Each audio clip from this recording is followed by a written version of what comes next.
Hey, my friends. For those who have followed globalist agendas over time, you're not going to be surprised at all of what I have to say. In fact, a lot of you guys probably know about this.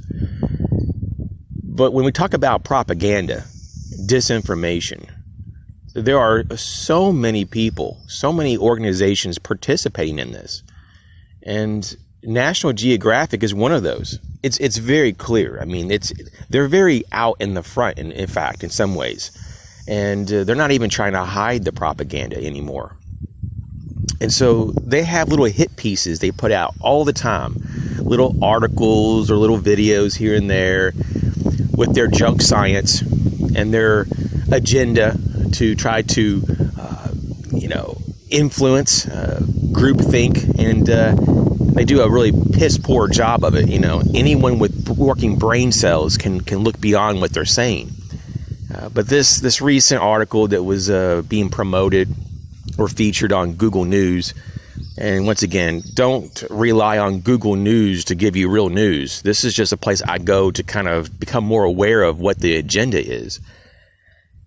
But with National Geographic, they're very ambitious when it comes to promoting the idea that we have climate change, or used to be global warming, but of course the science is so in their face that they can't even say global warming anymore. They'd have to say climate change. So I guess anytime the climate changes, that's a bad thing, which is ridiculous. But they're now trying to push this whole idea that there's so much CO2 in the air, just so much, which is a complete lie.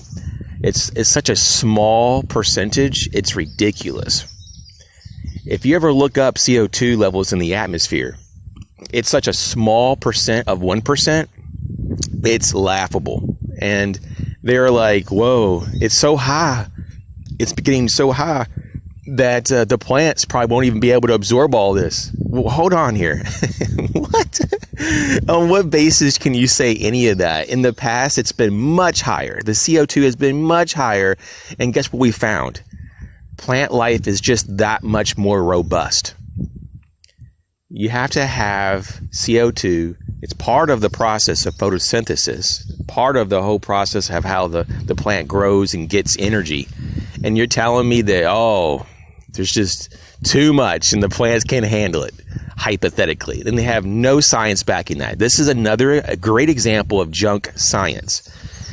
And then if you kind of wonder, like, okay, so they're just pushing their agenda. Well, it's even much more hideous in this particular article because they're starting to really open it up a little more and tell more secrets of their agenda. And you go toward the end of the article and they are very clearly promoting the idea of the possibility, at least, that we need to do more genetic modification of our ecosystem. We need to get some of the plant life and modify them so that they may be able to deal with higher CO2 or to absorb, CO2 at a higher rate and to store it. And I mean, seriously? So, you have the first agenda trying to manipulate the groupthink and to try to tell us something that's not even true. Okay, about there's climate change, it's so dangerous. No, we don't have anything dangerous going on. And number two, they're trying to make, this idea that it's going to be okay if we get to a certain degree and the atmosphere gets too high and the CO2, we'll have to just start, manipulating our ecosystem even more and just have GMO products everywhere. So just a heads up, I mean, these people are something else. These people are disgusting. And for those people who are still in denial that there isn't some type of global agenda, some very dark things going on, you might want to start really looking around. The evidence is everywhere. Mainstream media always promotes it, so you don't have to look very far. So just another example of junk science and a little window into some of the things that we may be seeing in the near future. We have to save the planet, so we need to do some more modification of the plant so they can increase CO2 absorption for photosynthesis and all this. And it's not necessary at all. There is no crisis. This is a completely manufactured hoax. I mean, this is ridiculous. This is ridiculous. Read their work and you would just be blown away about how there's no science. It's all just hypothetical. It's made up.